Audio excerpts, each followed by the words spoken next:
বাংলাদেশ এবং বাংলাদেশের বাইরে পৃথিবীর বিভিন্ন প্রান্তে যে যেখান থেকে চ্যানেল আই দেখছেন, আপনাদের সকলকে সাদর আমন্ত্রণ তৃতীয় মাত্রা দেখবার জন্য। সাম্প্রতিক নানা বিষয় নিয়ে আলোচনার জন্য আমার সঙ্গে স্টুডিওতে রয়েছেন আমার বাবা আছেন বাংলাদেশ জাতীয়তাবাদী দল বিএনপি দলীয় সাবেক সংসদ সদস্য নীলুফার চৌধুরী মনি, এবং আমার ডানে রয়েছেন বাংলাদেশের কমিউনিস্ট পার্টি সিপিপির প্রেসিডিয়াম সদস্য আব্দুল্লাহ কাফি রতন। স্বাগত আপনাদের দুজনকে তৃতীয় মাত্রায়।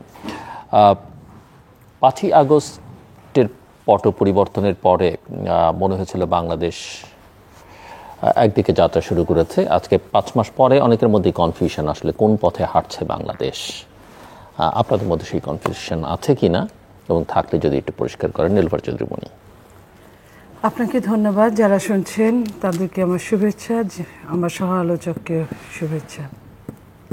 দেখেন, 5ই আগস্টে সত্যি কথা যে একটা ফ্যাসিস্ট, একটা হায়না 15.5 বছর যেভাবে বসেছিল, যেভাবে মানুষকে গুম খুন অন্যায় চরমভাবে সমস্ত দেশটাকে তছনছ করে ফেলেছে, সমস্ত দেশের টাকা পাচার করে চরম অবস্থার যে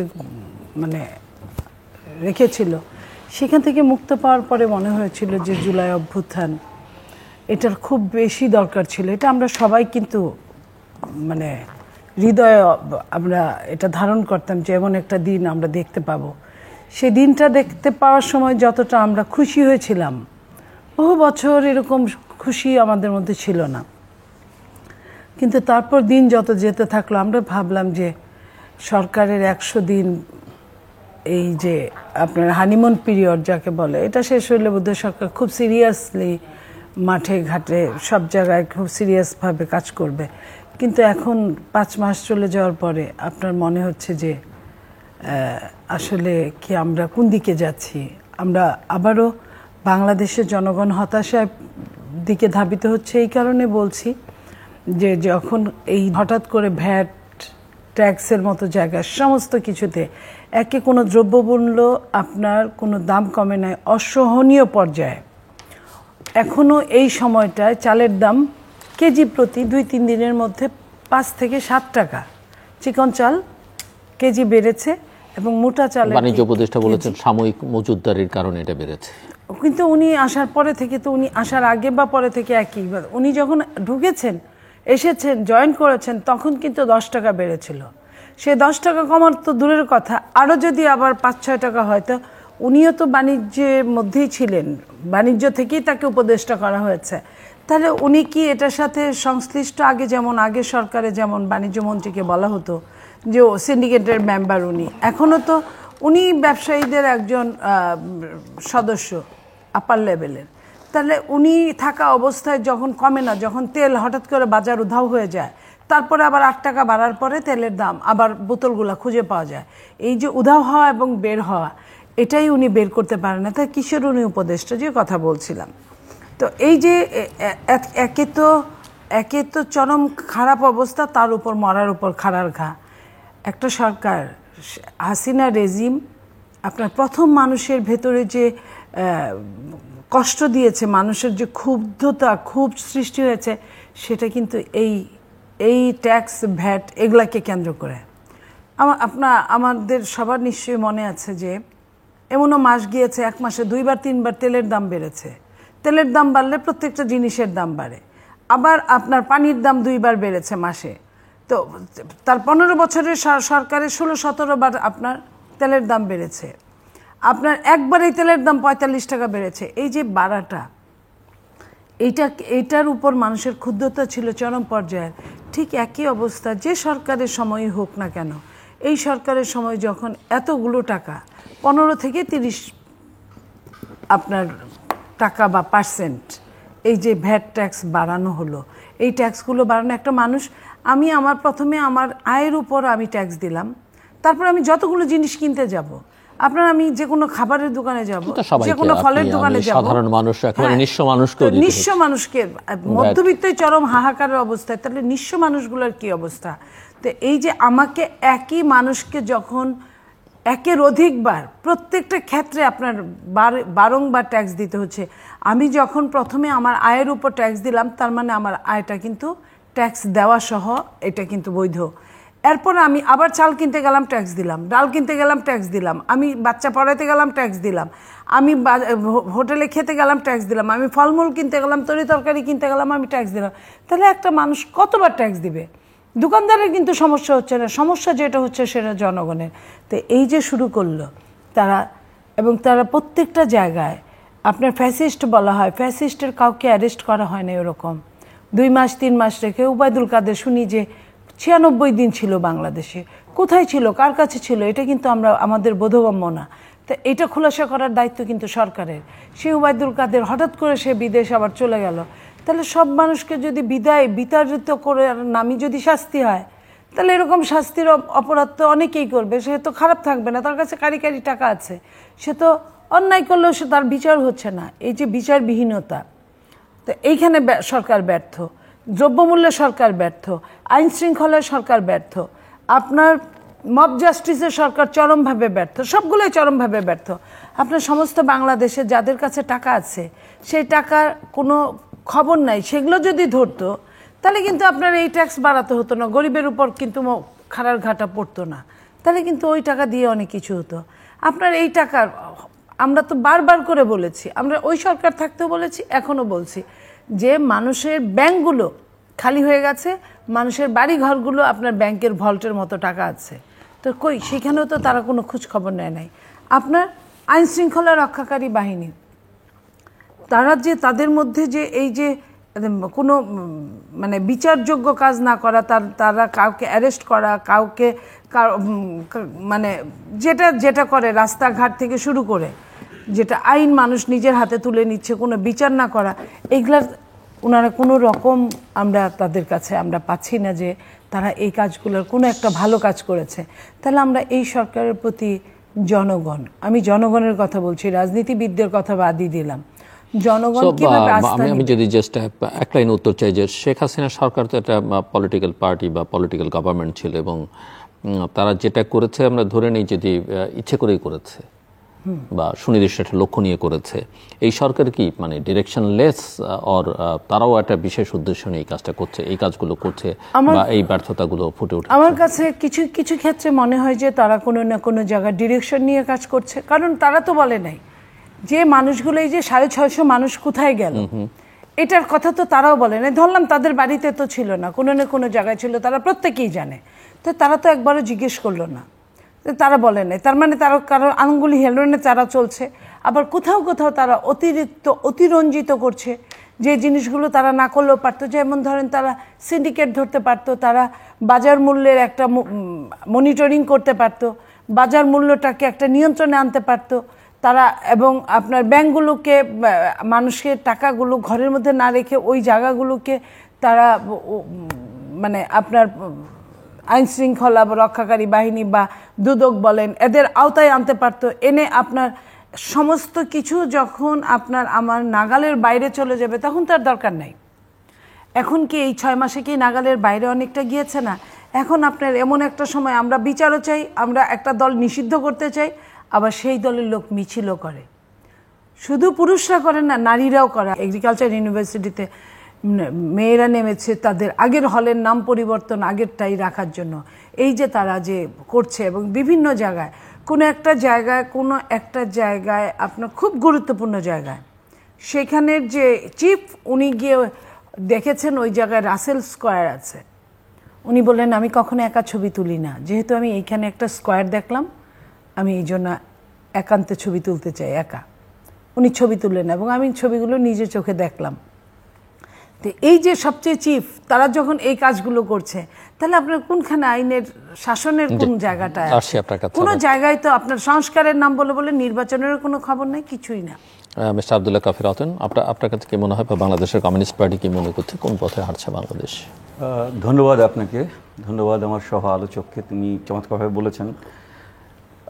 যেই লক্ষ্য নিয়ে আমরা জুলাই অভ্যুত্থানটা করেছিলাম, অগাস্টের 5 তারিখে শেখ হাসিনাকে দেশ থেকে পালিয়ে যেতে বাধ্য করেছিলাম আমরা লড়াইয়ের মধ্য দিয়ে এবং অসংখ্য আত্মদানের মধ্য দিয়ে, এবং সেই প্রক্রিয়ার মধ্যে দিয়ে আমরা যেই ধরনের একটা নতুন বাংলাদেশের স্বপ্ন তৈরি করতে চেয়েছিলাম, সেই বাংলাদেশ কিন্তু এখনো মানে আমরা দেখছি না। কেন দেখছি না?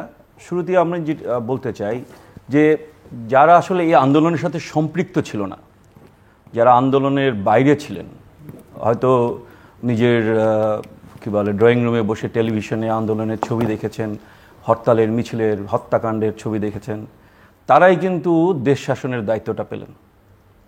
ফলে যারা এই আন্দোলনটাকে তৈরি করেছিল, যারা এই লড়াইটাকে তৈরি করেছিল, তারা কিন্তু বাইরে থেকে গেলেন। কেউ যদি মনে করেন যে এই ৩৬ দিনে এই আন্দোলনটা হয়েছে, তা কিন্তু না। দীর্ঘ ১৫ বছরের লড়াইয়ের মধ্য দিয়ে এই শেখ হাসিনা সরকার গণতন্ত্রকে সবচেয়ে বেশি হত্যা করেছে।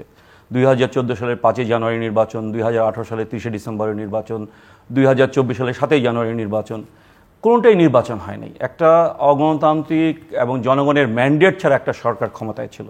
সেই সরকারকে হটানো হয়েছে একটা গণতান্ত্রিক পদ্ধতিতে দেশটাকে পরিচালনা করার জন্য। আজকে যারা এখানে দুই ধরনের উপদেষ্টা আমরা পাই। এক ধরনের উপদেষ্টা যারা এই আন্দোলনের সাথে সম্পৃক্ত ছিল না, আরেক ধরনের উপদেষ্টা যারা এই আন্দোলনের সাথে সম্পৃক্ত ছিল। কিন্তু তাদের কাছে আমি প্রশ্ন করতে চাই, ১৯শে জুলাইয়ের পর থেকে ২রা আগস্ট পর্যন্ত আপনারা তো ছিলেন না এই আন্দোলনে, এই লড়াইয়ে আপনারা ছিলেন না। হয় আপনারা আন্ডারগ্রাউন্ডে ছিলেন, নয় আপনারা বন্দী ছিলেন, নয় আপনারা ডিবি অফিসে ছিলেন। ফলে আপনারা যখন বলেন এই আন্দোলনের নেতৃত্ব নিয়ে কর্তৃত্ব করার কথা বলেন, এবং যখন আপনারা বলেন ঘোষণাপত্র, এই জুলাই অভ্যুত্থানের ঘোষণাপত্র আপনারা দিবেন, আপনারা কি একবারও বিবেচনা করেছেন যে আপনারা এই এখন সবার যে আন্দোলনে যারা শরিক ছিল তাদেরকে আপনারা রিপ্রেজেন্ট করেন কিনা?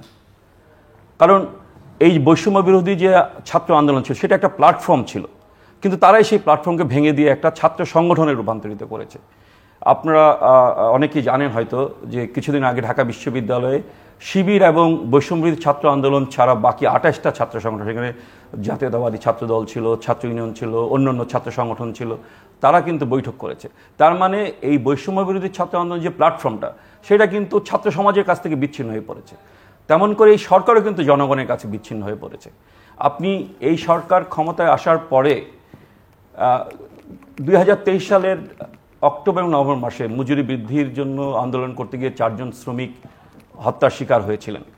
এই সরকার ক্ষমতা আসার পর প্রথম যারা হত্যার শিকার হয়েছে তারা শ্রমিক, ২ জন শ্রমিক, একজন নারী একজন পুরুষ।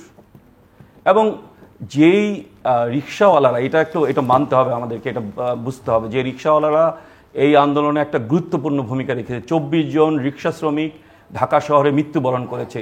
রিক্সা ভ্যানগুলি আপনার অ্যাম্বুলেন্সে রূপান্তরিত হয়েছিল। যারা আমরা রাজপথে ছিলাম কারফিউর সময়, আমরা দেখেছি কিভাবে মৃতদেহ এবং আপনার আহত হওয়া দেহগুলিকে তারা হাসপাতালে নিয়ে গেছে, মর্গে নিয়ে গেছে। সেই রিক্সা শ্রমিকদের উপরে আপনার হাইকোর্টের মাধ্যমে জারি করা হলো ৩ দিনের মধ্যে ঢাকা শহরকে রিক্সা মুক্ত করে দিতে হবে। তো এই যে বক্তব্যগুলি, আর গত ২-৩ দিন আগে যে ঘটনাটা ঘটিয়েছে, সেটা তো একটা অন্তর্বর্তীকালীন সরকার কখনো এই কথা ঘটাতে পারে না। যেই লজিক আমি সরকারের প্রধান উপদেষ্টার বক্তব্য তো শুনি নাই, উনি তো সেই বিষয়ে কোনো বক্তব্য দেন নাই, তার প্রেস সচিব বক্তব্য দিয়েছেন। আমার কাছে মনে হচ্ছে আমি শেখ হাসিনার প্রেস সচিবের বক্তব্য শুনছি, এটা নাইমুল ইসলামের বক্তব্য শুনছি, বা অথবা তার আগে প্রেস সচিবের বক্তব্য শুনছি। যেই লজিকে তারা কথা বলতেন সেই একই লজিকে উনি কথা বলছেন। আমি জানি না আন্দোলনের কোন বিষয়ে, কোন বিষয়ের কথা, এই ভ্যাটের বিষয়ে, বা মানে কি বলে যে এটাতে জনগণের জীবনে কোনো মানে সমস্যা তৈরি হবে না। ১২,০০০ কোটি টাকা আপনি জনগণের পকেট থেকে নিয়ে নিচ্ছেন, আপনি বলছেন জনগণের কোনো সংকট তৈরি হবে না। তার মানে শেখ হাসিনার আমলেও যে কথা বলা হতো, এখনো সেই একই কথাই বলা হচ্ছে।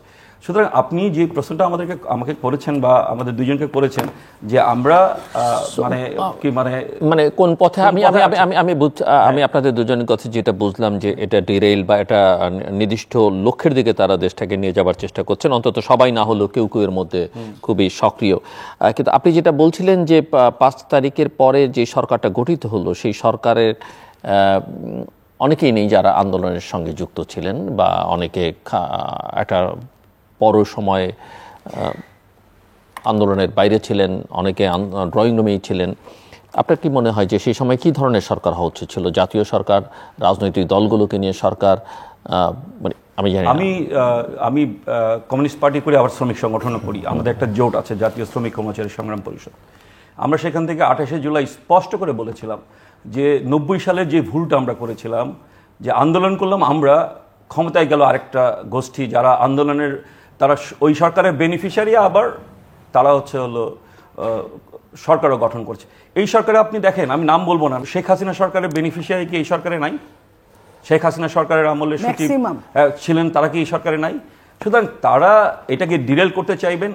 আমাদের প্রফেসর ইউনূস সাহেবের যতই ইচ্ছা থাকুক, বা যারা ছাত্র প্রতিনিধি, যারা আবার অনেকে আছেন যারা আমাদের সঙ্গে মিছিলে হেঁটেছেন, এখানে উপদেষ্টাদের মধ্যে অনেকে কয়েকজন আছেন, তারা যতই চেষ্টা করুক, কিন্তু সেটাও 1-2 দিন, সেটাও 1-2 দিন সংখ্যাগরিষ্ঠ অংশ তারা তো মানে আগের সরকারের এই কি বলে অনুবর্তী। সুতরাং তারা যেভাবে দেশটাকে চালাতে চাচ্ছেন, আমরা যারা আন্দোলনের সময় মাঠে ছিলাম, রাজপথে ছিলাম, জীবনের কে তোয়াক্কা না করে রাজপথে ছিলাম, আমাদের ইচ্ছা মতো বা আমাদের পছন্দ মতো দেশটা চলছে না, এইটুকু আমি বলতে পারি আপনাকে।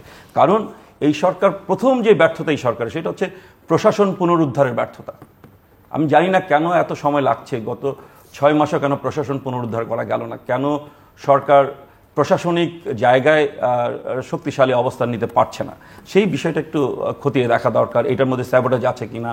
এই অনেকে বলেন উপদেষ্টার সাথে কথা বলতে গেলে তারা বলেন লেয়ারের পর লেয়ার, লেয়ারের পর লেয়ার, লেয়ারের পর লেয়ার, এই সরকার লোকজন বসিয়ে গেছে, ফলে আমরা কিছুই করতে পারছি না। তো এই যে বিষয়টা, এটা তো জনগণকে জানানো দরকার যে আপনারা কেন পারছেন না। জনগণ তো ভাবছে যে আপনারা করছেন না। বা আর আপনি বললেন যে এই সরকারের দিক নির্দেশনা কোন দিকে। এই সরকারের যে দিক নির্দেশনা ছিল, মানে আগের সরকারের যে দিক নির্দেশনা ছিল, এই সরকারের দিক নির্দেশনা একই। IMF যেই প্রেসক্রিপশন দিয়ে গিয়েছিল গত সরকারকে, এই সরকার সেই প্রেসক্রিপশন অনুযায়ী আগাচ্ছে। IMF এর কিস্তি পাওয়ার জন্য আপনার ভ্যাট বাড়াতে হচ্ছে, কর বাড়াতে হচ্ছে, এবং জিডিপি, ট্যাক্স জিডিপি রেশিও, এই কথা তো শুনতে শুনতে আমরা বড় হয়েছি। আমি ইকোনমিক্সের ছাত্র, সেটা তো 10%-এর আশেপাশে সবসময় ছিল। এই সরকার এই কথা বলে তো ভ্যাট বাড়ানোর কোনো প্রয়োজন ছিল না। সরকার বলতে পারতো যে আমাদের যেই মানে রাজস্ব ঘাটতি, এটা স্বাভাবিক। এই যে জুলাই আগস্ট আমাদের দেশ অস্বাভাবিকভাবে চলছে, সুতরাং আমাদের অন্যভাবে ব্যয় সংকোচন করতে পারতো। হ্যাঁ, রাজস্ব ঘাটতিটা হতেই পারে। সুতরাং সেটা আমরা ব্যয় সংকোচন করে, আমরা উন্নয়ন যে কর্মকাণ্ড সেগুলিকে কাটেল করে সেগুলি আমরা করতে পারতাম। কিন্তু সরকার গেলেন সহজ পথে। সহজ পথটা কি? যে জনগণের পকেট কাটা। জনগণকে এইভাবেই মানুষ চলতে পারছে না, মানুষ নাভিশ্বাস উঠে গেছে। আপনি করোনার আগে 1 কেজি চিনির দাম ছিল 60 টাকা, এখন 1 কেজি চিনির দাম 160 টাকা। তো এইভাবেই তো মানে আমাদের যে মূল্যস্ফীতি, সেটা তো অনেক বেশি। সেই জায়গায় সরকার জনগণকে রিলিফ না দিয়ে সরকার বরং জনগণের উপর বোঝা চাপিয়ে দিয়েছে। এইটা গত সরকারেরই আপনার, আমি মনে করি ধারাবাহিকতা। নীলুফার চৌধুরী, আপনি কি মনে করেন যে সরকারের বা সরকারের মধ্যে একটা প্রভাবশালী অংশের কোনো বিশেষ রাজনৈতিক উদ্দেশ্য আছে, রাজনৈতিক লক্ষ্যে তারা আসলে নিয়ে যাওয়ার চেষ্টা করছেন, কিন্তু পথটা আসলে খুঁজে পাচ্ছেন না, যেই কারণে এই ধরনের এই যে মেসআপ যেটা দেখা যাচ্ছে? দেখেন, এটা মনে করার কোনো কারণ নাই। ওখানে ধোঁয়া, সুতরাং ওখানে আগুন। আপনার রাজনৈতিক ছত্রছায়ায় যে বাচ্চারা দল গঠন করলো, একটা প্রাইমারি নাগরিক কমিটি, সেটা তারা বলছে 2 মাস পরে তারা একটা দল গঠন করবে, এবং সেটার সাথে তাদের সাথে আপনার উপদেষ্টারা, তাদের প্রতিনিধি উপদেষ্টা ওখানে আছে সরকারের সাথে, এবং তারা সরকারের একটা অংশ। সরকারের এখানে কিন্তু কোনো দ্বিমত নাই।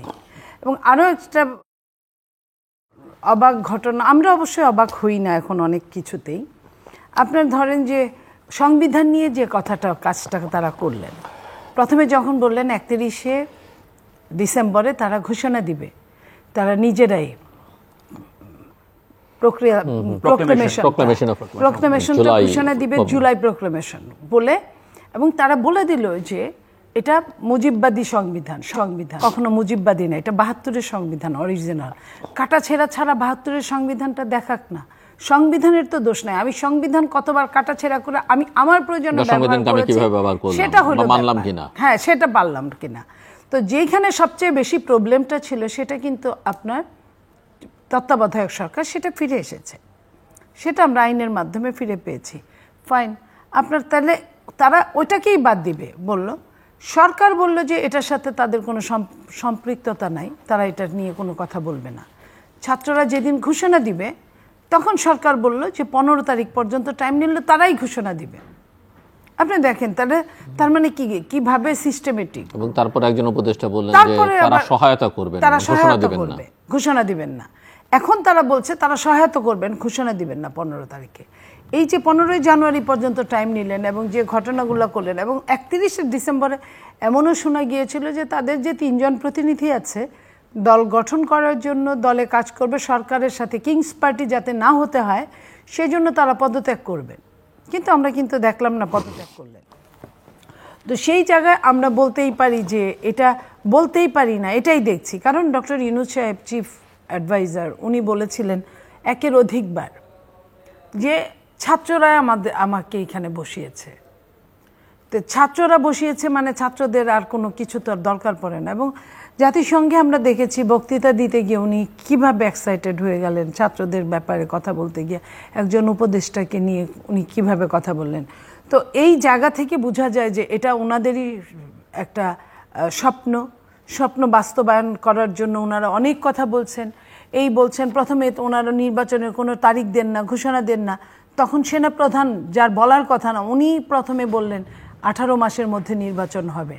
তারপরে আপনার প্রথমে মুখ খুললেন 16ই ডিসেম্বরে চিফ অ্যাডভাইজার, উনি বললেন যে 25-এর শেষে অথবা আপনার 26-এর শুরুতে হবে। তারপরে ওনার সচিব যে কথা বললেন, ওনার প্রেস সচিব বললেন যে 30শে জুন, উনি আরও এগিয়ে দিলেন। তার মানে তোমারটা ঠিক না, মানে বাঁশের চেয়ে কঞ্চি বড়। তো কঞ্চির কথার পরে আবার উনি আবার ওটাকে বললেন যে হ্যাঁ জুনের মধ্যে হতে পারে। তো হতে পারে, এর মধ্যে আবার যদি তাই হয়, মাঝখানে কিন্তু আবার অনেক অ্যাডভাইজাররা আগে অনেক কথা বলেছে, ওগুলো নাই বললাম। ওনারা আবার বলেছে নির্বাচনের কথা কেন এত রাজনৈতিক দলগুলো বলে, নির্বাচনের কথা বললে আমাদের উন্নয়নে বিঘ্নিত হয়, আমাদের কাজে বিঘ্নিত হয়। এখন আবার বলছে যে স্থানীয় সরকার আগে দিতে হবে।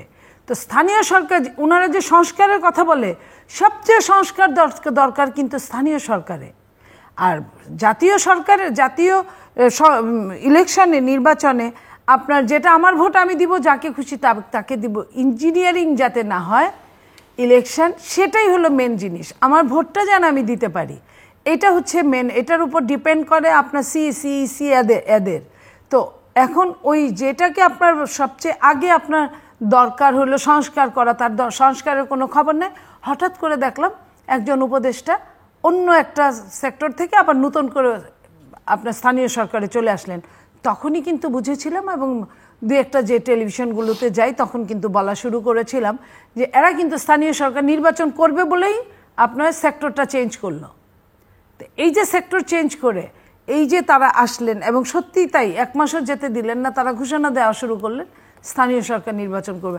স্থানীয় সরকারে ভাই তিনটা নির্বাচন, আপনার ইউপি নির্বাচন, পৌরসভা নির্বাচন এবং উপজেলা নির্বাচন। তো এই যে সারা বাংলাদেশের হাজার হাজার পৌরসভা, উপজেলা, তারপরে আপনার ইউপি, তো এই যে হাজার হাজার জায়গা নির্বাচন করবে, এবং কত সহিংসতা হয় তখন। এখানে একের অধিক প্রার্থী সবসময় দাঁড়ায়, সবসময় এটা একটা সহিংসতার জায়গা। তো এই সহিংসতার জায়গা, এখানে কোনো সংস্কার ছাড়া তারা আগে স্থানীয় সরকার করবে, তার মানে সময় ক্ষেপণ, অন্য কিছুই না। তো যখন একটা ক্যাচালের মধ্যে আপনি ঢুকে গেলেন, তখন যাতে নির্বাচনের কথা না বলতে পারে। লাইক আমি আপনাকে যদি প্রমাণ দিই, ভারত বাংলাদেশ যখন শুরু হলো সমস্যাটা, যখন হিন্দু মুসলিম নিয়ে সমস্যা শুরু হলো, তখন কিন্তু জাতীয় ঐক্যের ঘোষণা দিলেন সরকার। জাতীয় ঐক্যের ঘোষণায় প্রত্যেকটা দল, এটা নো ডাউট, এটাই স্বাভাবিক, এইটার নামই সভরেন্টি, যে আমার সার্বভৌমত্বের জন্য আমি এক হতে বাধ্য। এখানে আমাদের 3 জনেরই একই বাংলাদেশ। তো সেইখানে যখন এক হয়ে গেলেন, কিছুদিন কিন্তু আর নির্বাচনের কোনো কথা নাই। আপনি যখন ভারতের প্রসঙ্গ তুললেন এবং নির্বাচনের প্রসঙ্গ তুললেন, ভারতীয় সেনাপ্রধান সোমবারে বলেছেন যে বাংলাদেশে নির্বাচিত সরকার এলেই সামগ্রিক সম্পর্ক স্বাভাবিক হয়ে যাবে। এটা ওনারা বলতে পারেন, তবে এটাও আমি বলবো যে নির্বাচিত সরকার তো 4 বার ভোটে এসেছিলেন, ওনারাই এনেছিলেন। তো তাতে কি স্বাভাবিক হয়েছিল? তারা তো একটা নির্বাচিত, তাদের মতো করে, আর কেউ কোনো দেশ পক্ষে ছিল না। আপনার মনে পড়ে যে 24-এর নির্বাচন, এখন যখন পরিবর্তিত বাস্তবতায় বলছেন এই কথা, এখন পরিবর্তিত বাস্তবতায় বলছেন, আমি একটা সময় আশা করছেন এমনটা মনে করার কোনো কারণ নেই। আমি একটা সময় মনে করতাম যে এরা হলো নিরামিষভোজী, এদের বুদ্ধি আমাদের চেয়ে অনেক শার্প, কিন্তু এদের যে এত দুর্বুদ্ধি থাকে এটা আগে জানা ছিল না আমার। কারণ আমি শেষ করি লাইনটা, দুর্বুদ্ধি মানে এই যে সোনার ডিম পাড়া হাঁসকে নাকি জীবিত রেখে ভালোভাবে খাইয়ে দেয়, ডেলে একটা করে ডিম নেওয়ার জন্য রাখা উচিত। কিন্তু ওনারা গলা জব করে একবারে সবগুলা ডিম খাইতে গিয়েই তো আজকে এই অবস্থা হলো। ওনারা ৭১-এর আগে থেকেই আমাদের শোষণ করছে, এটা নতুন কিছু না, আমরা প্রত্যেকেই জানি। কিন্তু আওয়ামী লীগের শাসনামলে তারা আওয়ামী লীগের পক্ষ থেকে একটা দলকে সঙ্গে নিয়ে যে কাজগুলো করছে, আজকে তারা সব কিছু শেষ করে বাংলাদেশটাকে ধ্বংস করে এখন বলে নির্বাচিত সরকার। এই কথাটা তখন বললে ৭ই জানুয়ারিতে যদি এই কথাটা ১লা জানুয়ারিতে যদি বলতেন ওনারা, এবং যদি বলতেন আমরা বাংলাদেশের পক্ষে, আমরা কোনো দলের পক্ষে না, তাহলে কিন্তু ভোটটা ওইভাবে হতো না, বা ভোটটা হতো না সেই দিন। মিস্টার আব্দুল্লাহ কাফির। আরেকটা কথা আমি একটু বলে নিই, যে পত্রিকায় আসছে যে এই সরকার পাঠ্যপুস্তকে একটা গ্রাফিতি দিয়েছিল, সেখানে আদিবাসী শব্দটা ছিল বলে সেই গ্রাফিতি চেঞ্জ করে নতুন আরেকটা গ্রাফিতি দিয়েছে। ওই গ্রাফিতির বিরুদ্ধে আমার কোনো বক্তব্য, ওইটাও চমৎকার একটা গ্রাফিতি। কিন্তু আগের সরকার যেমন আদিবাসী শব্দটাকে পরিবর্তন করে ক্ষুদ্র নৃগোষ্ঠী করেছিলেন, আমার মনে হয় যে এই সরকারও ওই একই পথে হাঁটছে। আমি জানি না কারা হচ্ছে তাদেরকে নিয়ন্ত্রণ করছে। ফলে একবার শুভবুদ্ধির উদয় হয়, তারা একটা ভালো কাজ করার পরেই আবার দেখা যাচ্ছে সেই কাজটা থেকে তারা সরে যান। তো সুতরাং বোঝা যাচ্ছে যে তাদের উপর আরেকটা শক্তি আছে, যে শক্তি তাদেরকে এটা করাচ্ছে। তো মনি আপা যে কথাটা বললেন, যে আমি স্পষ্ট করে বলতে চাই, এবং এটা আমার পার্টির পক্ষ থেকে বলতে চাই, যে এইটা একটা অন্তর্বর্তীকালীন সরকার। এই সরকারের প্রথম এবং প্রধান কাজ হচ্ছে নির্বাচন দেওয়া কারণ আমরা গত ১৫ বছরে এই আওয়ামী লীগ সরকার জনগণের কাছ থেকে তার যে ম্যান্ডেট দেওয়ার ক্ষমতা, সেই ক্ষমতা কেড়ে নিয়েছে এবং ম্যান্ডেটহীনভাবে দেশটা চালিয়েছে। এই আমার ভোট আমি দেবো, যাকে খুশি তাকে দেবো, সেটা আমরা এরশাদ আমলে স্লোগান তুলেছিলাম। সেই স্লোগান যে ৩০ বছর পর আমাদের আবার দিতে হবে, সেই জিনিসটা তো আমরা ভাবি নাই। আমরা যখন ছাত্র আন্দোলন করেছিলাম, আপনিও ছিলেন সেই আন্দোলনে, তো সেই আন্দোলনের সময় আমরা নানা রকম ভেবেছিলাম যে একটা গণতান্ত্রিক দেশের দিকে আমরা যাচ্ছি, এত রক্তক্ষয়, এত ইয়ের মধ্যে দিয়ে। তো এখন হিসাব করে দেখা যায় যে এরশাদ আমলে মাত্র ১৯২ জন শহীদ হয়েছিল, আর শেখ হাসিনা ৩৬ দিনেই হচ্ছে শত শত মানুষকে হত্যা করেছে। এটা ১৫০০-এর মতো বলে শোনা যাচ্ছে, এখনও হিসাব পরিপূর্ণ হয় নাই। তো এই যে প্রক্রিয়ার মধ্য দিয়ে আমরা একটা সিচুয়েশন তৈরি করলাম, একটা নতুন পরিস্থিতি তৈরি করলাম, সেইগুলি কিন্তু এই বর্তমান সরকারের আমি কিছু কি বল উচ্চাকাঙ্ক্ষা, তার যে উচ্চাকাঙ্ক্ষাটা এই অর্থে যে দীর্ঘদিন ক্ষমতায় থাকার, আমি শুনলাম যে 3 বছর আগে নির্বাচন না, এরকম কথাও কিন্তু বলা হচ্ছে।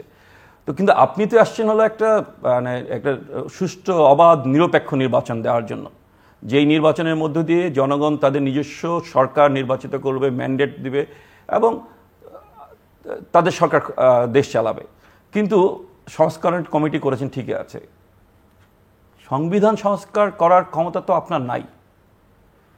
যে বিতর্ক আমাদের দেশে হয় এখনো, যে ৭২ সালে যে সংবিধান হয়েছিল, সেই সংবিধান যারা প্রণয়ন করেছিল তারা হচ্ছে ৭০ সালের নির্বাচনে জয়ী তারা হলো এই সংবিধানটা প্রণয়ন করেছিল। সেইখানেও প্রশ্ন উঠেছে, মাওলানা ভাসানীর মতো লোক প্রশ্ন তুলেছিলেন যে তাদের এই সংবিধান প্রণয়ন করার ক্ষমতা আছে কিনা, একটা সংবিধান পরিষদ গঠন করে সেখানে সংবিধান করার দরকার ছিল কিনা। তো একটা অনির্বাচিত সরকার এবং যারা একটা নির্দিষ্ট লক্ষ্য পূরণ করার জন্য আজকে যদি কেউ আরোপ করতে চান যে এই সরকারের এই করতে হবে, এই করতে হবে, এই করতে হবে, এটা কিন্তু আন্দোলনের সময় এই ধরনের কথা কখনোই ছিল না। আন্দোলনের সময় প্রধান জায়গাটা ছিল আমরা সবাই এক জায়গায় আসছিলাম যে এই শেখ হাসিনা সরকারকে হটাইতে হবে, তাদের অধীনে আমাদের দেশের অর্থনীতি, রাজনীতি, সমাজনীতি, রাষ্ট্র সব কিছুই ধ্বংস হয়ে যাচ্ছে, সুতরাং তাদেরকে হলো হটাইতে হবে। সেই কারণে আমরা ঐক্যবদ্ধ হয়েছিলাম। এখন যদি কেউ বলেন প্রোক্লেমেশন দিতে হবে, ৭১-এর 10ই এপ্রিলের মতো করে একটা প্রোক্লেমেশন লিখে, এক্স্যাক্টলি ওইরকম একটা প্রোক্লেমেশন লিখে নিয়ে আপনি যদি বলেন যে প্রোক্লেমেশন রেভলিউশন যদি বলতে চান, এখানে অনেকে এটাকে স্বাধীনতা বলেন। আমি খুব আশ্চর্য হয়ে দেখি ইউনুস সাহেবের মতো লোক এটাকে স্বাধীনতা বলেন। স্বাধীনতা কেন হবে? এটা স্বাধীনতা হয় উপনিবেশিক শক্তির কাছ থেকে মুক্তি। আমাদের 2টা স্বাধীনতা আছে, একটা কি বলে আগস্টে আমরা পেয়েছিলাম 14ই আগস্ট, আরেকটা হচ্ছে হলো 1947 সাল, আরেকটা হচ্ছে হলো যে 16ই ডিসেম্বর বা 26শে মার্চ। তো কিন্তু পৃথিবীর প্রত্যেকটা দেশে কিন্তু একটাই স্বাধীনতা দিবস আছে, নতুন করে স্বাধীনতা, এখানে বিপ্লব আনা হচ্ছে, এখানে স্বাধীনতা আনা হচ্ছে, এখানে সেকেন্ড রিপাবলিক আনা হচ্ছে, এগুলির কোনোটাই কিন্তু ওই 36 দিনের আলোচনার মধ্যে ছিল না। 36 দিনের আলোচনার মধ্যে ছিল শেখ হাসিনা মাস্ট গো। সুতরাং আজকে যখন এইসব কথাবার্তা বলার মধ্যে দিয়ে একটা নৈরাজ্য তৈরি করার চেষ্টা করা হচ্ছে, যারা ঘোলা পানিতে মাছ শিকার করার চেষ্টা করছেন, তারা কিন্তু দেশটাকে অস্থিতিশীল করার চেষ্টা করছেন, এবং এই অস্থিতিশীল করার মধ্য দিয়ে তারা একটা সাংবিধানিক কু অথবা একটা মানে প্রশাসনিক কু করার মধ্য দিয়ে ক্ষমতা আসতেছেন। আমি সেই শক্তির নাম বললাম না, কিন্তু যারা প্রকাশ্যে বলেন যে নির্বাচন যতদিন সংস্কার না হচ্ছে ততদিনই নির্বাচন হবে না, দরকার হলে আরও অনেক দিন ধরে হলেও সংস্কার করতে হবে, এইটা কোনো পলিটিক্যাল পার্টি বলতে পারে না, একটা গণতান্ত্রিক পলিটিক্যাল পার্টি কখনো বলতে পারে, রাজনৈতিক দল কখনো বলতে পারে না। কারণ হচ্ছে যে জনগণকে অধিকার দিতে হবে জনগণকে শাসন করার, কে শাসন করবে সেই অধিকার জনগণকে দিতে হবে। আমরা এই সরকারকে, এই সরকার কিন্তু বিপ্লবী সরকারও না, এই সরকার হচ্ছে সংবিধানের অধীনে শপথ নেওয়া একটা সরকার। কেউ যদি এখন বলেন যে আমি নতুন করে সংবিধান রচনা করব, 72-এর সংবিধানকে ছুঁড়ে ফেলে দিব, নতুন করে সংবিধান রচনা করব, সেটা তার পক্ষে সম্ভব না। কারণ এই সংবিধানের অধীনে এই সরকার ওথ নিয়েছে, শপথ নিয়েছে। এরকম কি আপনার কাছে মনে হয় যে একটা ইডিওলজিক্যাল ফিলোসফিক্যাল একটা নতুন ন্যারেটিভ দাঁড় করানোর চেষ্টা বা সেরকম কোনো ডিরেকশনে বাংলাদেশ নিয়ে যাওয়ার চেষ্টা হচ্ছে?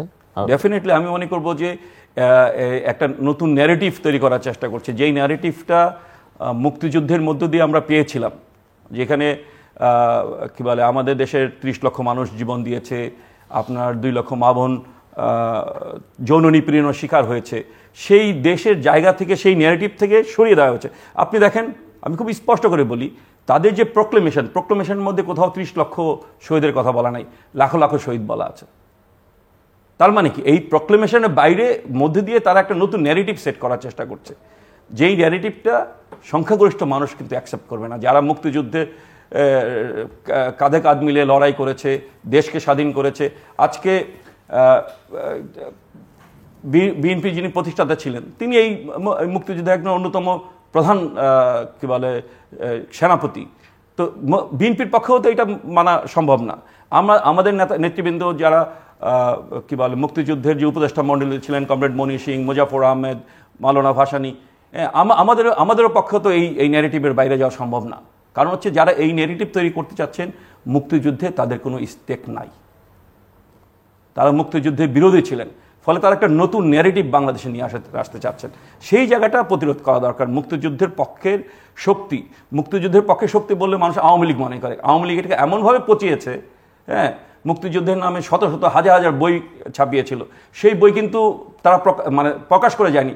আজকে আপনি পল্টন মোড়ে হেঁটে যান, দেখবেন হাজার হাজার বই মুক্তিযুদ্ধের উপরে, বঙ্গবন্ধুর উপরে মানে ফুটপাতে বিক্রি হচ্ছে। এই বইগুলি তারা এই অর্থ তারা অপচয় করেছে, এবং তারা মানে বই প্রকাশ করে, কিছু বই হয়তো 10টা 15টা 20টা 25টা বই প্রকাশ করেছে, বাকি টাকা মেরে দিয়েছে, আর সব অখাদ্য। হ্যাঁ, এবং 8,500 বই লেখা হচ্ছে বঙ্গবন্ধুর উপরে। আমি খুব মানে যদি একটা ক্যাটালগ তৈরি করা হয়, দেখা যাবে যে মানে নিজস্ব লোকজনকে দিয়ে এই বই লিখেছে, এবং বাংলা একাডেমির টাকা, এই টাকা ওই টাকা সেই টাকা হলো তারা তসরুপ করেছে, এবং তাদের বড় বড় বুদ্ধিজীবীদের বিরুদ্ধে অভিযোগ আছে সেই অর্থ তসরুফে।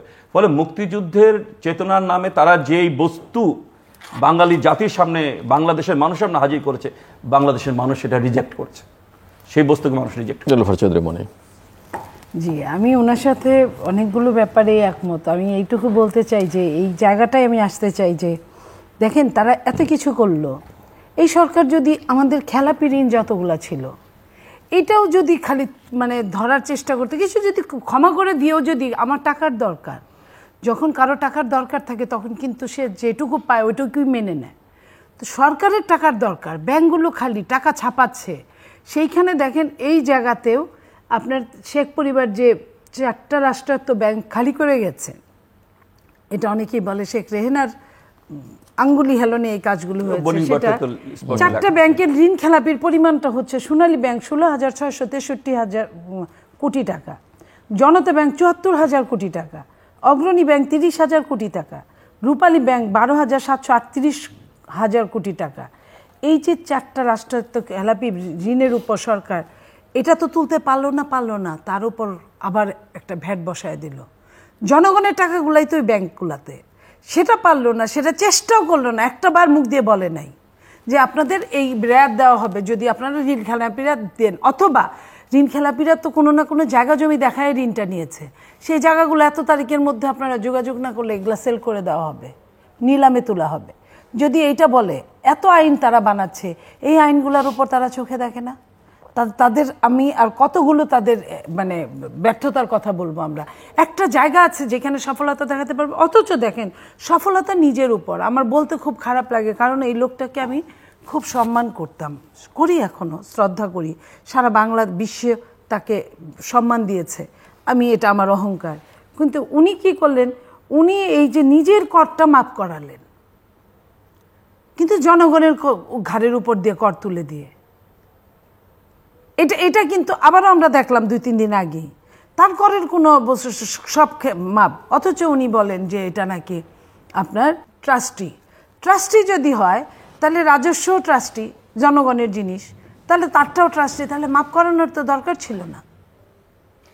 তো জনগণই যদি ওটার মালিক হয়ে থাকে তাহলে ক্ষমার কি প্রশ্ন আসে? যে এই যে একজন মানুষ, তার মামলাগুলো সব প্রত্যাহার হলো, কিন্তু অন্যদের মামলা কিন্তু রয়ে সয়ে আস্তে আস্তে এখনও কিন্তু আমাদের নেতাকর্মীরা, তাদের কিন্তু যার 80টা 100টা 150টা মামলা আছে, তাদের মামলা কিন্তু রয়ে সয়ে আস্তে আস্তে একটা একটা করে হচ্ছে। তা আমার কথা হলো যে একজন দলনেতা উনি কি করেন, উনি নিজেকে শেষে রেখে দেন, আগে জনগণকে ফ্রি করে দেন। আর উনি জনগণের উপর বোঝা বাড়িয়ে দিয়ে নিজেকে ফ্রি করে দিলেন। যদি উনি এটা করেন, আমি এখানে অনেক উপদেষ্টা আছে কি বড় বড় কথা বলতে, আমিও আমাদের সহকর্মী মনে করতাম, নিজেকে গর্বিত বোধ করতাম, যাদেরকে তাদের উদ্ধৃতিও দিতাম মাঝে মধ্যে আপনার এখানে, বা আপনিও বলতেন, আপনারাও বলতেন যে হ্যাঁ অমুক এটা বলেছিল। সেই মানুষগুলো এখন কত পরিবর্তন হয়ে গেল, এখন তারা কিছুই করে না। ওই পলিথিন তো আমরা 20 বছর 25 বছর আগেই পলিথিন সরানো দেখেছিলাম পৃথিবীর যে কোনো দেশে। আপনি তো অনেক দেশ ঘুরেছেন জিল্লুর ভাই, পলিথিন কিন্তু কোনো দেশ থেকে বিতাড়িত হয় নাই, কিন্তু সিস্টেমের ভাবে রাখা হয়। পলিথিনটা একটা জায়গায় রাখা হয়, সেটা নিয়ে আবার ওটা রিসাইক্লিং করে। আর আমাদের দেশে পলিথিনগুলো আমাদের কোনো আইন কানুন নাই দেখে ও নদীতে ফেলে, ফেলে, রাস্তায় ফেলে, সব জায়গায়। এটা রিসাইক্লিং করা দরকার, যে তুমি যেখানে সেখানে ফেলবা না। সেটা নিয়ে তো একটা উপদেষ্টা শুধু এই কাজই কি এটা? আপনার দেখেন, আমি একটা কথা বলি, তারা একটা গ্রুপে কি বলে, কি একটা Madhumati group, Madhumati model town, সেইখানে সরকার এমবার্গো দিয়েছে, তারা মামলায় হেরে গেছে। তারা কি করেছে, নদীর উপরে জায়গা, নদী দখল করে, নদী ভরাট করে করেছে। আচ্ছা জিল্লুর ভাই, ঢাকা শহর যত প্লট ফ্ল্যাট যত কিছু বানানো হয়েছে, কোনটা নদী দখল করে হয় নাই? বসুন্ধরার মতো অত বড় জায়গা পুরা নদী দখল করে নদীর উপর করে ফেললো, আশেপাশের যত নাম জানা না জানা সব কিছু। তাহলে ওই যেটা যা কিছু হারায় গিন্নি বলেন, কেষ্ট বেটা, একটা কেষ্ট বেটা চোর হয়ে গেল, আর বাকিগুলা কি করলো? আমার কথা হলো যে হ্যাঁ, এটা আমি ধন্যবাদ জানাবো যে প্রত্যেকটার এই এমবার্গো দেখ, আমি অবশ্যই ধন্যবাদ স্যালুট করে দাঁড়ায় থাকবো। কিন্তু কেউ পাবে কেউ পাবে না। হ্যাঁ, কেন একজন উনি দুর্বল আইনের কাছে, উনি পয়সার কাছে দুর্বল দেখে তার উপর পারলেন, আর অন্য যান না বসুন্ধরার। এখানে শুনি তো বসুন্ধরার সঙ্গে সম্পর্ক এখন আপনাদের বেশি, আপনাদের সঙ্গে সম্পর্ক বললে কত মানুষ এখন যাচ্ছে। বসুন্ধরা দিব্যি ভালো আছে, এরকম অনেকেই, আমি একটা নাম বললাম, অনেকেই আছে এরকম দিব্যি ভালো আছে। তো দিব্যি ভালো থাকা মানুষগুলোর কাছ দিয়েও আপনারা যান না। তার মানে কি এই সরকারও ঠিক আগের সরকারের মতো মোটা তাজাকরণ, যার তেল বেশি তাকে আরও তেল দেওয়া, এই তেল দেওয়া যদি হয়, তাহলে তারা কতক্ষণ মানুষের মুখে থাকবে? মানুষ তো এখনই যা ইচ্ছা তাই বলছে। মানুষ, আপনার কিচ্ছু লাগে না, খালি বাজার যদি নিয়ন্ত্রণটা করত আর আইন শৃঙ্খলাটা যদি খালি রক্ষা করত, এই দুইটা থাকলে আর কিছুই লাগতো না তাদের। অন্য জিনিস আপনি নির্বাচন আরও পরে দিতেন, আপনি তাও হয়তো জনগণ মেনে নিত। জনগণের উপরই তো রাজনীতিবিদরা থাকে, তো জনগণের কথার উপরে এটা চলে। জনগণ এখন ছিছি করছে, জনগণ এখন হাই হাই করছে। তো জনগণের হাই হাইটা ঠেকানোর জন্য তো কিছু ভালো কাজ করানো দরকার। আপনি খুঁজে খুঁজে খুঁজে খুঁজে সিন্ডিকেটের মালিকরে আপনি উপদেষ্টা বানান ব্যবসায়ী, আপনি সিন্ডিকেটের মালিকরে আপনি সিনেমা উপদেষ্টা বানান, সিন্ডিকেটের মালিকরে আপনি অন্য উপদেষ্টা বানান। তো এই যে এই সব করলে তো আপনার কিছুই হবে না। এবং যারা এই যে কিছুক্ষণ আগে আমার সহ আলোচক বললেন যেটা, যে এখানে তো তারা কয়দিন ছিল, তারা তো কেউই ছিল না, অনেকেই ছিল না। কিন্তু এটা উনি বলতে ভুলে গেছেন যে তারা ওই সরকারের দূষর ছিল, এরকম অনেকেই আছেন। ১/১১ সময় ওই সরকার তখন ছিল না, তাদের দূষর ছিল, পরবর্তীতেও তাদের দূষর ছিল। এবং আপনি দেখেন একজন উপদেষ্টা হওয়ার ২-৪ দিন পরেই ওই পতিত সরকারের পক্ষে বলতে গিয়ে কি হারিয়েছে? কিছুই না, শুধু একটা সাবজেক্ট থেকে আরেকটা সাবজেক্টে আপনার মাইগ্রেশন হয়েছে, কিছুই হারাতে হয় নাই। তো এটা যদি হয়ে থাকে, তাহলে এটার নাম যদি হয়ে থাকে পরিবর্তন, তাহলে তো আমার এই জুলাই অভ্যুত্থান কিভাবে মনে রাখবে? ওনারা তো বলে, একবার বলে অভ্যুত্থান, একবার বলে বিপ্লব। কোনটা বিপ্লব আর কোনটা অভ্যুত্থান? অভ্যুত্থানের মধ্যে বিপ্লব ঢুকে গেছে, বিপ্লবের মধ্যে অভ্যুত্থান মিশে গেছে। এই মিশে যাওয়ার মধ্যে ওনারা যদি বিপ্লবী হয়ে থাকেন, তাহলে আপনার রাষ্ট্রপতির কাছে ওনারা শপথ নিয়েছেন, ওই আইন অনুযায়ী সংবিধানের আওতার মধ্যে আছেন। আবার সংবিধান মানেন নাই, ওনারা ইলিগ্যাল আছেন এখনো। তো ওনারা যদি নিজেকে ইলিগ্যাল প্রমাণ করে, এর আগের সরকারের আগের সরকারও কিন্তু দেশ ছাড়া। এইখান থেকে কিন্তু তাদের শিক্ষা নেওয়ার দরকার। ওই সরকারও কিন্তু এমন কিছু করে নাই যে মানে দেশ ছাড়া হতো। তাদের কিন্তু পতিত সরকার কিন্তু তাদের ইনডেমনিটিকেও দিয়েছিল অলিখিত ইনডেমনিটির পরেও কিন্তু তারা দেশ ছাড়া, দেশে আসতে পারে না। নট অনলি দেশ ছাড়া, যে দেশগুলোতে থাকে সেই দেশেও কিন্তু জনসমক্ষে যেতে পারেন না তারা। বিভিন্নভাবে যদি কখনো পড়ে যান, বিভিন্নভাবে হেনস্থার সম্মুখীন হন। তো সেইখান থেকে যদি তারা শিক্ষা নেয়, তারাও কি পাসপোর্ট ভিসা একদম স্ট্যান্ড বাই রেখেছে? আমরা তো এই দেশের গুণী মানুষগুলোকে তাড়িয়ে দিতে চাই না, আমরা আমাদের সাথেই রাখতে চাই। সেজন্য আমরা বলতে চাই, আমরা আগে শুনতাম যেভাবে টাকা পয়সার লেনদেন হতো, এখনও নাকি সচিবালয়গুলোতে ওইভাবেই টাকা পয়সার লেনদেন হয়। বাইরে ট্রান্সফার বলেন, চাকরি বলেন, আপনার এই জায়গাগুলো ওরকমই হচ্ছে। তাহলে আমার পরিবর্তনটা কোথায় আসলো? কেউ আপনার যারা শহীদদের তালিকা নিয়ে কথা বলবে, উনি বললেন 1500 বা 1000-এর উপরে। আমি শুনলাম আরও বেশি, 2000-এর উপরে। কিন্তু কেউ কিন্তু ইন্ডিকেট করে বলতে পারে না এখানে এখানে এখানে এখানে এই গুনলে এই 2000 হয়। 2000-এর কিন্তু সেই চেষ্টাটাই হয়নি, এই চেষ্টাটাই হচ্ছে না, হয় নাই, সেটা হয় নাই অতীত, এখনো হচ্ছে না। তারা নাকি গণভবনকে ফাজলামি না, গণভবনকে আপনার কি বানাবে? জাদুঘর বানাবে। ওটা সরকার প্রধান থাকবে, থাকুক না। জাদুঘর বানানোর জন্য খাস জায়গার তো কোনো অভাব নাই। ওনারা তো চাইলেই, ব্যবসায়ীরা টাকা নিয়ে দাঁড়ায় আছে, বান্ডিলকে বান্ডিল, বস্তাকে বস্তা, তো ওনারা করে ফেলুক না। সরকারের একটা আগের জায়গায়, এমন তো না যে সরকারের এরকম হাজার হাজার বিল্ডিং আছে, তো তারা এখনো ওইটাও কাজ ধরে নাই। তো তারা কোনখানে কোন কাজ ধরে? এখন পর্যন্ত আহতদের এক ছাত্রর কোনো একটা টক শোতে শুনলাম যে এক ছেলের আপনার গুলি খেয়ে ব্রেনটা নাই, সে কিছুই যে মানে মনে করতে পারে না। সেই ছেলেটা মনে করানোর ব্যবস্থাও করা হয় না, একটা ওষুধ পর্যন্ত পায় নাই তাদের মাধ্যমে। তো তারা নিজেরাই খালি চকচকা বানাচ্ছে, আর ডিসিএসপি আপনার সচিবদের প্রটোকল নিচ্ছে, প্রটোকলের জন্য তারা দৌড়ে দৌড়ে কাজ করছে। যেইখানে আপনার পায়ে হেঁটে চলতো 2 দিন আগে আপনার লোকাল বাসের ভাড়া 10 টাকা বাঁচানোর জন্য পায়ে হেঁটে চলতো যে কোনো ছাত্র। আপনিও তাই করছেন, আমিও তাই করছি। সেই জায়গায় এখন আপনি 80 বার আপনার হেলিকপ্টার চেঞ্জ করা লাগে একদিনে একটা মানুষ 80 বার কীভাবে হেলিকপ্টারে উঠবে আর নামবে? তাও কি 100 টাকার কম্বল দিতে, 150 টাকার কম্বল বিতরণ করার জন্য? এই জন্য স্থানীয় সরকার নির্বাচনের দরকার না, স্থানীয়দের কাছাকাছি যাওয়ার জন্য। 80 বার হেলিকপ্টারে তেল পুরায় সরকার চলতে পারে না, খুঁড়ায় চলছে, শুয়ে গড়ায় চলছে। এখন আপনার তারপরেও আপনার হেলিকপ্টারে চলতে হবে তাদের কেন? এই স্পর্ধাটা তাদের কে দিল? আব্দুল্লাহ কাফি রতন, প্রথম কথা হচ্ছে যে আমাদের এই সরকার অগ্রাধিকার চিহ্নিত করতে পারেনি, কোন কাজটা আগে করবে, কোন কাজটা পরে করবে, কোন কাজটা ইয়েতে করবে। যেমন ধরেন এরশাদ আমলে আমরা দেখেছিলাম যে এরশাদ যখন রাজনীতি শুরু করে, কিংস পার্টি শুরু করে, তখন 18 দফা বাস্তবায়ন পরিষদ করেছিল এবং একজন অ্যাডভোকেট মাহবুব রহমান নোয়াখালী, তাকে হচ্ছিল আপনার স্থানীয় সরকারের মন্ত্রীও করেছিল, আবার ওই কিংস পার্টির হলো ইয়েও করেছিল, নেতাও করেছিল 18 দফা বাস্তবায়নে।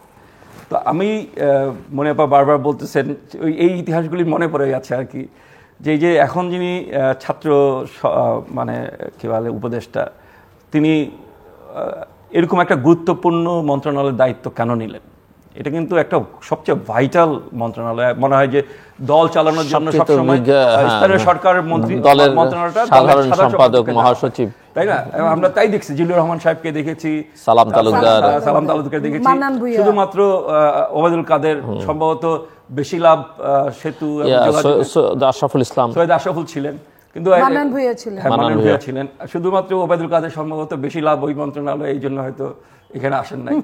তো এই যে কিংস পার্টি তৈরি করার যে প্রবণতা এবং সরকারের থেকে সরকার দল গঠন করে নির্বাচন করা এবং আগে স্থানীয় নেতৃত্বকে দখল করা, এই প্রবণতাগুলি যদি তাদের মধ্যে শুরু হয় তাহলে এটা তো দল করবে হলো ছাত্ররা, যারা সিনিয়র উপদেষ্টা আছেন তারা যদি এটার সাথে সায় দেন, অথবা প্রধান উপদেষ্টা যদি এটার সঙ্গে সায় দেন, তার দায়িত্ব কিন্তু প্রধান উপদেষ্টা। রতন, এই যে ছাত্ররা মানে ছাত্রদের নামে সব হচ্ছে, আমার কিন্তু এই জায়গাটাতে প্রবল আপত্তি। এবং আপনি নিজে একটু আগে বলছিলেন যে ঢাকা বিশ্ববিদ্যালয়ে 28টা ছাত্র সংগঠন বৈঠক করলো, যেখানে বৈষম্য বিরোধী ছাত্র আন্দোলন নামে কেউ বা জাতীয় নাগরিক কমিটির কেউ ছিল না। কিন্তু এই ছাত্রদের নামে বললে একটু এক ধরনের বয়ান তৈরি হয়। আজকেই আমি একটা দেখতেছিলাম, সার্কুলার দেখলাম, যেখানে রেলের কোনো একটা মানে মুভমেন্টের জন্য একটা কমিটি করা হয়েছে, তার মধ্যে 3 জন রেলের প্রতিনিধি আর 3 জন ছাত্র প্রতিনিধি। এটা আমার কাছে নতুন দেখলাম। আমরা তো ছাত্র আন্দোলন করেছি, আমরা মানে 9.5 বছর একসাথে তো পথেই ছিলাম। আসলে আমাদের 4 বছর শিক্ষা জীবন 8 বছর হয়ে গেছিল। আমরা তো কখনো ভাবিই নাই যে আমাদের প্রতিনিধি হিসাবে কোনো জায়গায় যাইতে হবে। আমাদের নেতারা যারা 91 সালে সরাসরি নির্বাচন করতে চেয়েছিলেন, তাদেরকে আমরা বলেছিলাম যে আপনি ছাত্র সংগঠনের নেতৃত্বের পদ থেকে পদত্যাগ করেন, তারপর আপনি ইলেকশনে যান। সেই নৈতিকতাটাও কিন্তু আমাদের ছিল।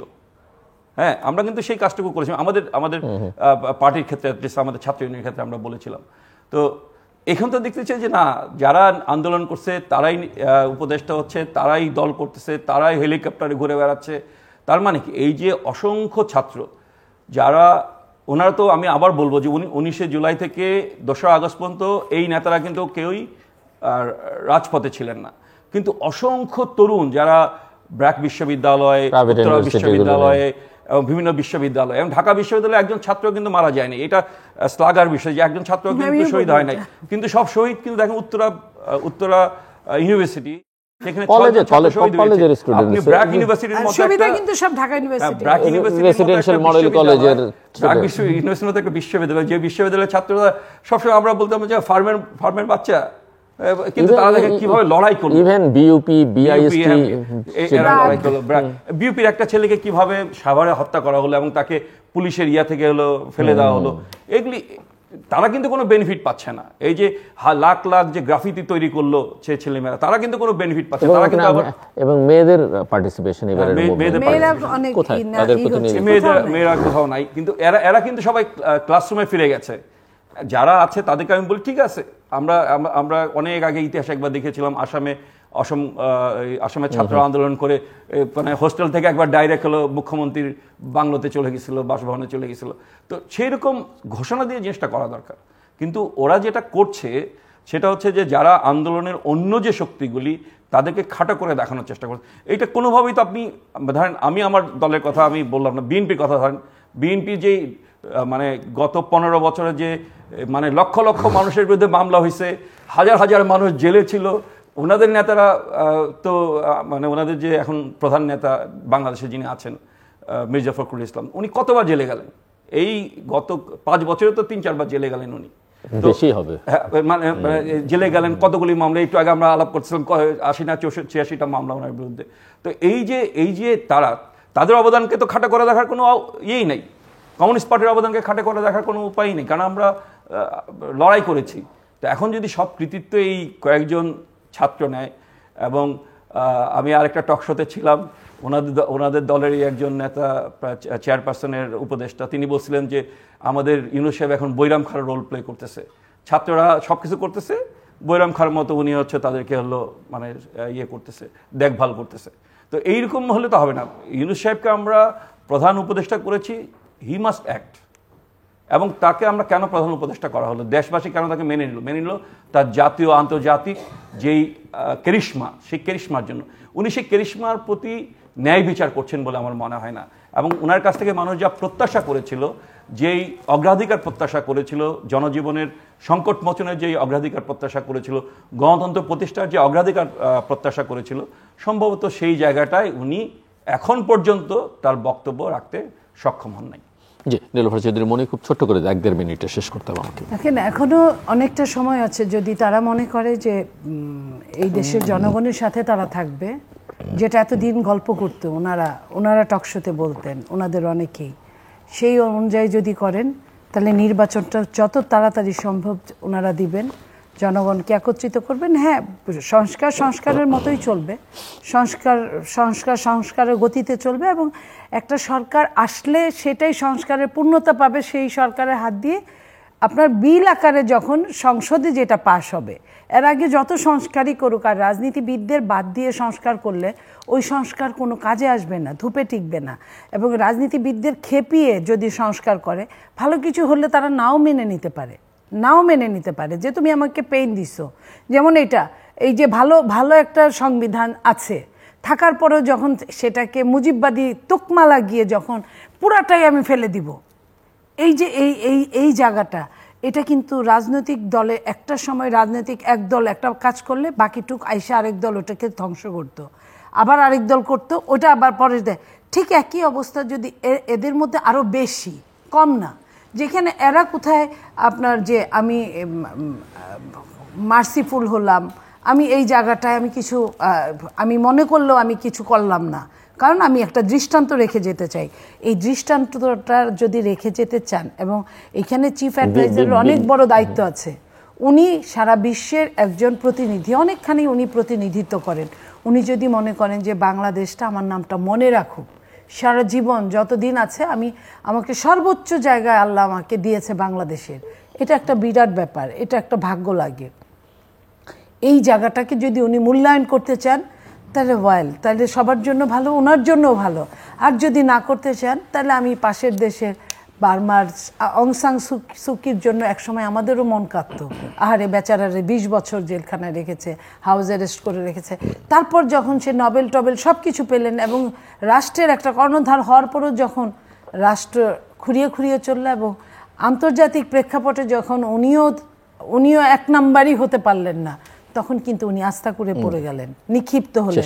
ঠিক তেমনই আমরা চাই যে এখান থেকে আমাদের চিফ অ্যাডভাইজার জন্য শিক্ষা নেয়, এবং উনি যেন নোবেল বিজয়ী এবং আরো অনেক বিজয়ী হোক, আবারও নোবেল পাক, আমরা খুশি হব, দুঃখ পাবো। অনুষ্ঠানের শেষ প্রান্তে আমরা সামাজিক যোগাযোগ মাধ্যম ফেসবুক, এক্স এবং ইউটিউবে তৃতীয় মাত্রা লাইভ স্ট্রিম হচ্ছে, আপনারা দেখতে পারেন। টেলিভিশনের পর্দায় দেখতে না পারলে যে কোনো সময় যে কোনো স্থান থেকে ইউটিউবে তৃতীয় মাত্রা চ্যানেলটি সাবস্ক্রাইব করে পর্ব বা পুরোনো পর্বগুলো আপনারা দেখতে পারেন। মিস্টার আব্দুল্লাহ কাফির রতন এবং মিস নীলুফার চৌধুরী মনি, অসংখ্য ধন্যবাদ এই আলোচনা শোনার জন্য।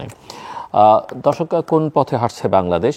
মোটামুটিভাবে আমার অতিথিরা টেবিলের দু প্রান্ত থেকে বলবার চেষ্টা করেছেন যে স্বপ্ন এবং প্রত্যাশা নিয়ে জুলাই আগস্টের অভ্যুত্থান, সেখান থেকে বাংলাদেশ অনেকটাই বিচ্যুত এবং অনেকটা দূরপথে হাঁটছে। কারণটা কি, সেটা স্পষ্ট। যারা দায়িত্বটা পেয়েছেন সৌভাগ্যক্রমে, তারা আসলে এই আন্দোলনের অনুভূতির সঙ্গে সম্পর্কিত অনেকেই ছিলেন না। যারা ছিলেন তাদের মধ্যে ভিন্ন ভিন্ন চিন্তা ভাবনা বা লক্ষ্য বা স্বার্থ ইতিমধ্যেই জড়িয়ে পড়েছে, এবং আন্দোলনের যে মূল স্টেক হোল্ডার বা রাজনীতির বা রাষ্ট্র পরিচালনার যে মূল স্টেক হোল্ডার, যে রাজনৈতিক দলগুলো, তাদের সঙ্গে একটা দূরত্ব তাদের তৈরি হয়েছে, এবং তাদের মধ্যে এক ধরনের কমিউনিকেশন গ্যাপও আছে, এবং সেই সঙ্গে অগ্রাধিকার কি, তাদের কাজের প্রায়োরিটি কি, সেটা তারা নির্ধারণ করতে পারছেন না। জনগণের পালস বুঝতে পারেন না বলেই জনগণের উপরে তারা নানা ধরনের বোঝা চাপিয়ে দিচ্ছেন, জনগণকে যে দুর্ভোগ, সেই দুর্ভোগ থেকে মুক্তি দেবার বদলে। সব মিলিয়ে তারা দেশের আইনশৃঙ্খলা পরিস্থিতি নিয়ন্ত্রণ এবং বাজার নিয়ন্ত্রণ করতে পারছেন না। বাজারের মূল্য, যেটা একটা বড় ব্যর্থতা হিসেবে ওনারা চিহ্নিত করছেন। প্রশাসন, পুলিশ কোনো কিছুই ঠিকঠাক মতো কাজ করতে পারছে না 5 মাসে, এটা স্পষ্ট, এবং কাজ করতে না পারার যে ব্যর্থতা বা গভর্নেন্সের যে দুর্বলতা, সেটাও তারা সামগ্রিকভাবে তুলে ধরেছেন। সব মিলিয়ে প্রধান উপদেষ্টার কাছে প্রত্যাশা অনেক বেশি, জাতীয় এবং আন্তর্জাতিকভাবে তিনি সমাদৃত ব্যক্তিত্ব, কিন্তু তার যেভাবে অ্যাক্ট করবার কথা সেটাও তিনি করছেন না বা করতে পারছেন না। এই আলোচনাগুলো ওনারা করেছেন এবং সব মিলিয়ে ওনারা যেটা বলবার চেষ্টা করেছেন যে আপাতত এই সমস্যাগুলো থেকে পরিত্রাণের একটাই উপায়, সেটা হচ্ছে জনগণের প্রতিনিধিদের কাছে ক্ষমতা হস্তান্তর, অর্থাৎ তার জন্য একটা নির্বাচন দরকার এবং সেই নির্বাচনটা কীভাবে ভালো করা যেতে পারে, অবাধ, সুষ্ঠু, নিরপেক্ষ, গ্রহণযোগ্য, অংশগ্রহণমূলক, আন্তর্জাতিকভাবে গ্রহণযোগ্য, সমাদৃত এবং মানসম্পন্ন, সেদিকেই মূল নজরটা, আবার সংস্কার সহ অন্যান্য যেসব ভাষা আমরা বা পরিভাষা ব্যবহার করি সেই জায়গায় মনোযোগটা অনেক বেশি দেওয়া দরকার। আমাদের সঙ্গে থাকবার জন্য অসংখ্য ধন্যবাদ, আপনাদের সবার জন্য শুভকামনা।